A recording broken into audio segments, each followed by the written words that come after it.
চাঁদের আলোয় আধো অন্ধকার এক সন্ধ্যা। দূরের আকাশটা অকারণে কেঁপে উঠে নিজেকে স্থির করার চেষ্টা করছে।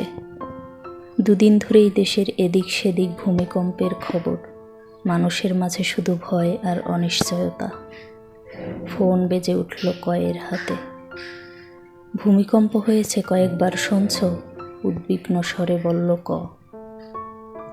ওপাশে খানিকটা হাসির মতো অনুভূতিহীন নিস্তেজ গলায় খ উত্তর দিল, হ্যাঁ শুনছি, এজন্যই তো কল দিলাম। তোরা কেমন আছো সবাই?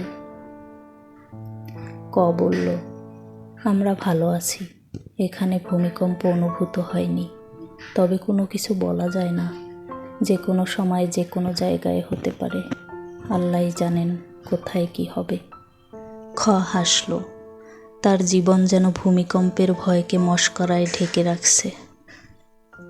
হাসতে হাসতে খ বলল, হ্যাঁ আর কি করব, কবেই তো আল্লাহর কাছে নাম লেখাইয়া রাখছি।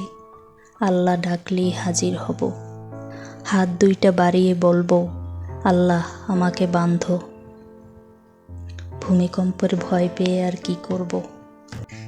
তবুও যদি আল্লাহ ভূমিকম্পের উছিলায় আমারে তুলে নেয়।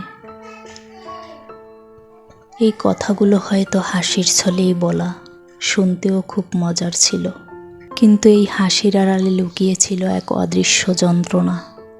ভূমিকম্প মাপার যন্ত্র থাকলেও জীবনের এই যন্ত্রণা মাপার যন্ত্র যে আবিষ্কার হয় নাই। ফোন রেখে ক দীর্ঘশ্বাস নিল। নিঃশ্বাস চলছে ধীরে ধীরে, কিন্তু প্রিয়জনের জন্য একটা অস্থিরতা, একটা টান, যেন প্রকৃতি নিজেই ফিস ফিস করে বলছে, জীবন নিয়ে কতটা অনিশ্চয়তা থাকলে মানুষ হাসির ছলেও অনিশ্চিত জীবনটাকে উপভোগ করে অবলীলায়। সম্ভবত দুঃখ মানুষকে এমন এক জায়গায় নিয়ে যায় যেখানে হাসি আর কান্নার সীমানা মিলেমিশে একাকার হয়ে যায়, যেখানে মানুষ জীবনের কাছে হেরে গিয়ে জীবন নামক অভিশাপ থেকে মুক্তি চায়। খ হয়তো ফোন রেখে স্বাভাবিকভাবেই আকাশের দিকে তাকিয়ে দেখছে, নক্ষত্রগুলো ছড়িয়ে আছে, কিন্তু কোনোটাই স্থির মনে হয় না তার। এক অদৃশ্য কম্পনে কাঁপছে তার দুঃসহ জীবন প্রদীপ। ক উপলব্ধি করতে পেরেছিল হাসতে হাসতে বলা খ এর কথার গভীরতা। সে যে তার জীবনের কাহিনীটাই বলে গেল, যেখানে হাসিটা ছিল শুধু একটা ঢাল স্বরূপ।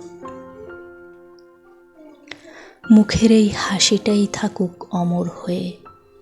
বুকের ভিতরের ভূমিকম্পটাকে না হয় নাই মাপলাম কোনো রিখটার স্কেলে।